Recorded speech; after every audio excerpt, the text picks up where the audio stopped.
Hello and welcome to Channel's Book Club. I am Olakunle Kasumo. Happy New Year. We hope you have been having a blast with your family and friends during this holiday period. Thank you for joining us once again this year. We are very excited about what 2019 has in store. Book reviews, book readings, book events, writing competitions, meet the author sessions, and so on. It promises to be a great year.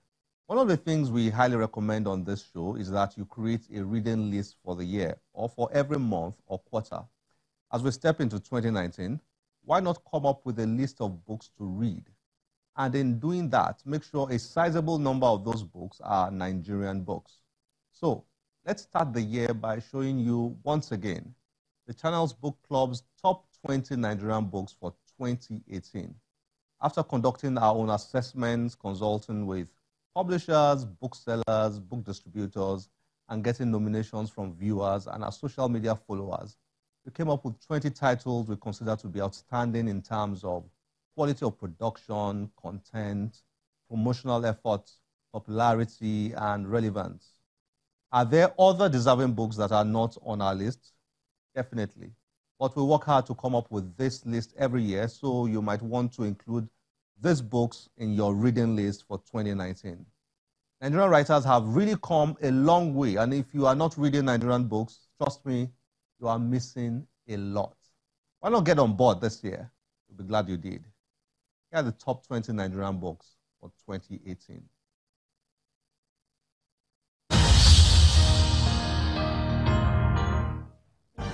Freshwater. This impressive debut novel is dark, powerful, and provocative. It is, in many ways, about the complexities of a divided self, construction of identities, and multiple realities. It focuses on a young Nigerian woman, Ada, who develops separate selves within her. As she grew, Ada became a source of deep concern to her family with her exhibition of volatility. When she came of age and moved to America for college, the group of selves within her grew in power. It soon became clear that something had gone terribly wrong. My mind is no longer here.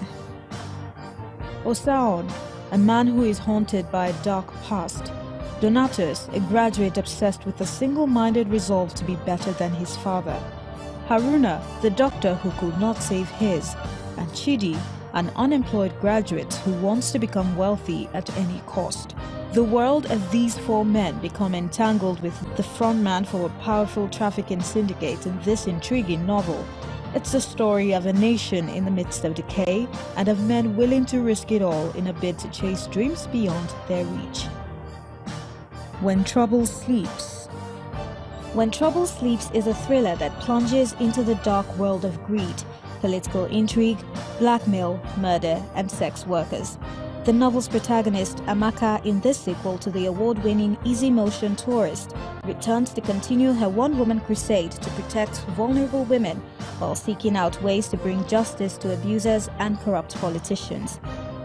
The self-appointed savior of Lagos's sex workers, Amaka may have bitten off more than she can chew this time, as she finds herself embroiled in a complex political scandal that rocked the state and everything dear to her. Caught in a game of survival against a backdrop of corruption, sex, and violence, Amaka must find a way to outwit those gunning for her life. I've been writing for as long as I can remember. In school, when I'm supposed to be listening to the teacher, I'll be writing in the back of my notebook, which is why I was a very bad student and I performed poorly in school for a long time. But I've always been consumed by this desire to write, and I think it was born out of being surrounded by books all through my childhood and people who had written. For instance, I'm named after my grandfather, who himself was a writer who published 2 books in Yoruba, and one of them was a didactic poem which he had written. And when you have that kind of background and people like that around you, and you grow up surrounded by books, it's only natural that they would fascinate you. And for me, I think I just found a lot of escape. I don't know what from. From the boredom of daily life, I found escape in books. The Extinction of Mene. Twins, separated at birth, discover their true identities many years later. Brothers Humphrey, a London writer, and Xander, a journalist in Abuja, Nigeria, are descendants of a Nigerian tribe whose members were subjected to drug tests that killed thousands. In this stunning novel, Chuma Nwokolo moves across time and continents to deliver a story that explores power relations expressed through competing narratives that record the life and death of a civilization. Lagos Noir.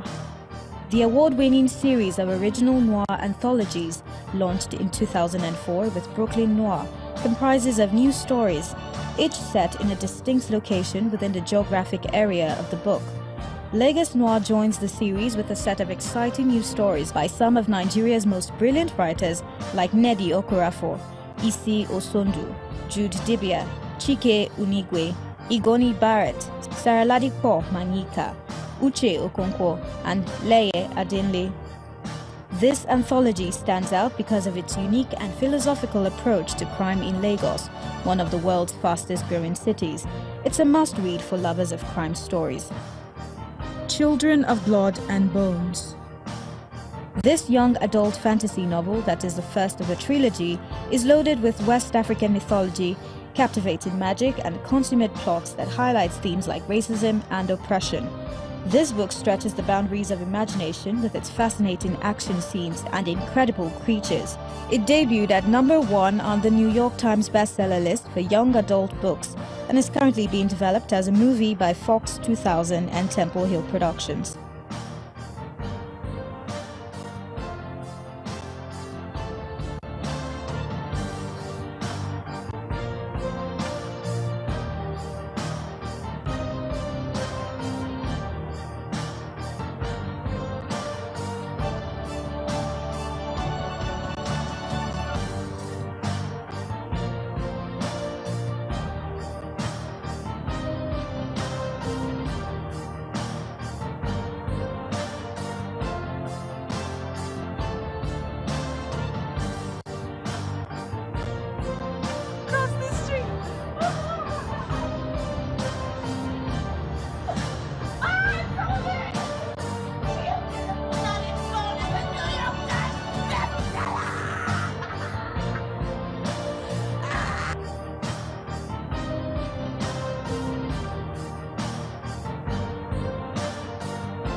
Children of Blood and Bone is a fantasy that takes place in a world inspired by my West African heritage. The book follows the story of a girl named Zaylee who's fighting to bring magic back to her people. Disowned.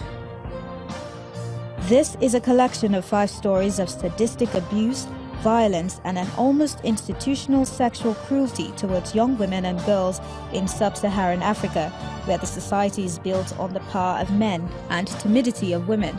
The stories are told by 5 fictional Nigerian women who recount their personal experiences in their own voices.